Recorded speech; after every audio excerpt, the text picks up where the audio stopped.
Welcome, everyone. It's great to be connected to you on this Facebook Live channel today. Thank you so much for dialing in. I am Seal Stanford, and I love the topic we're going to be talking about today. The topic is all around effectiveness. And as you know, if you've been tuning in the previous weeks, we've been looking at the personal zones profile, which is an analysis that we do for our clients to show them where they're at, where they're going, and what will happen if they don't change their mindsets, or if they keep doing the things that they're doing and the successful actions, what kind of results they'll get. So today we're going to talk about effectiveness.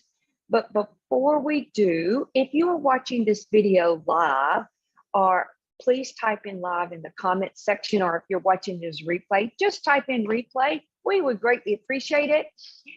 And then if you want the worksheet at the end of this program, if you'll just type in effective, then we will be sure that you get the worksheet and can download it. So effective, it's funny because when I think of the word effective, I go back to a person that hired me one time to help them be more effective in their business because they were not getting the results they wanted. They were getting kind of so-so results, but they basically wanted to just work on effectiveness. And effectiveness is simply defined as the ability to move from point A to point B at the fastest pace with the highest quality and getting that end result that you want, okay? It also has to do with delivering what you promise. When you're in the green zone, if you will, right place, right time, doing the right things with the right people, you are simply delivering what you promised. You're on top of your game. You don't have to be made to deliver like somebody that might be in the yellow zone where they're just working for a paycheck because they need to survive basically, but they're really not doing what they love. So effectiveness is all around delivering what you promised and then moving from point A to point B at the highest speed that you can move, with your quality being off the charts and getting the results that you intended. Now, let me tell you one of the most damaging traits, personality traits that a person can have. And this is over several decades of studying personality traits of people. So reasonableness is one of the most damaging personality traits a person can have. And let me give you an example of reasonableness. So reasonableness can be defined as, let's say somebody has a goal of making $50,000 a month. And let's say that they make $49,999.99. I mean, come on, they're off by 1 penny, right?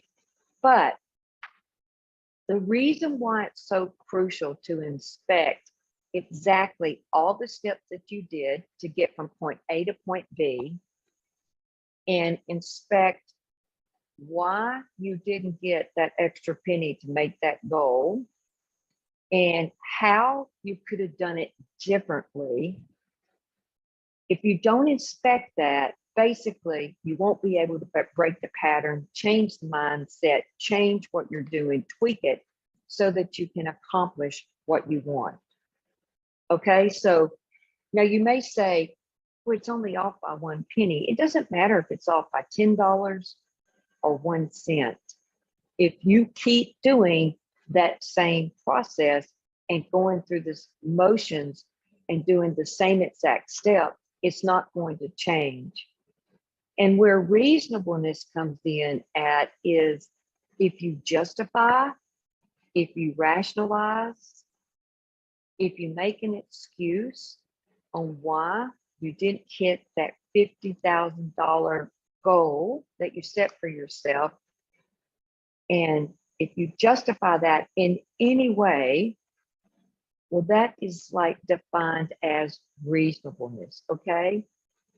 And so in order to break that, you have to inspect it.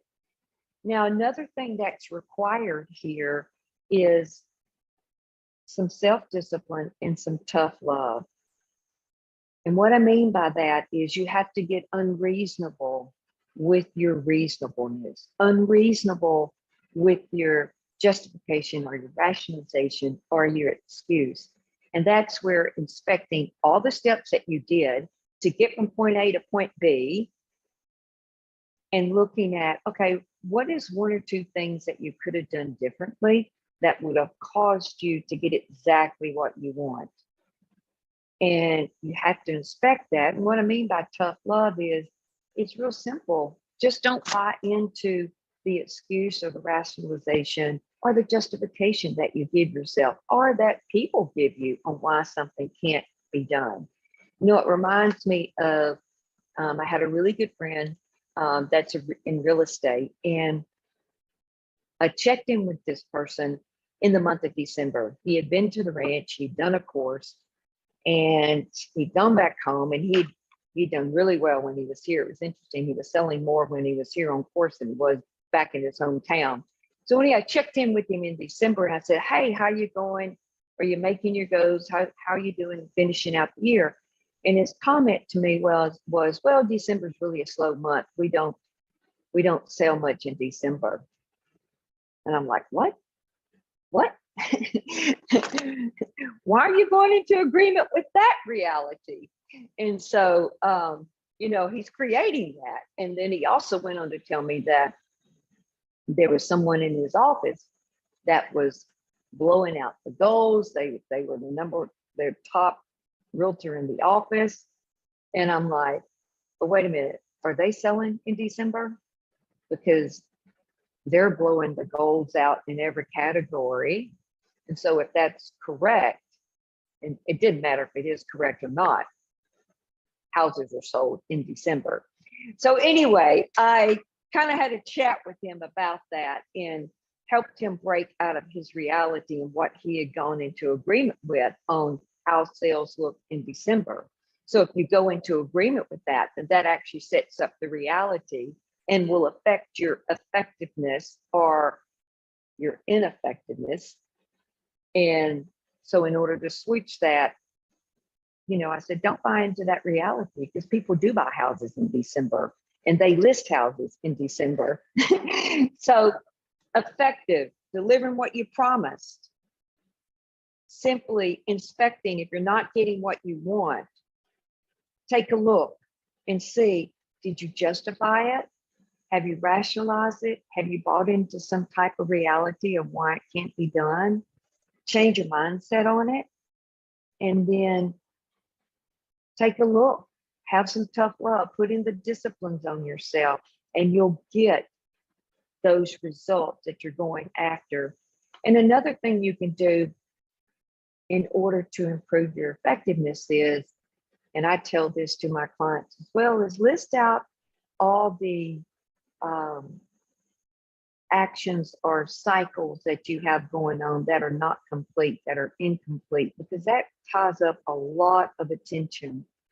And start completing those cycles. First, put them in orders of importance, and then complete the cycles. That frees up your attention, which will also give you more space and more time and more energy to increase your effectiveness.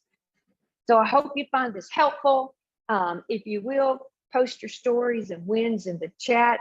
Again, if you want the worksheet, type in effective in the comments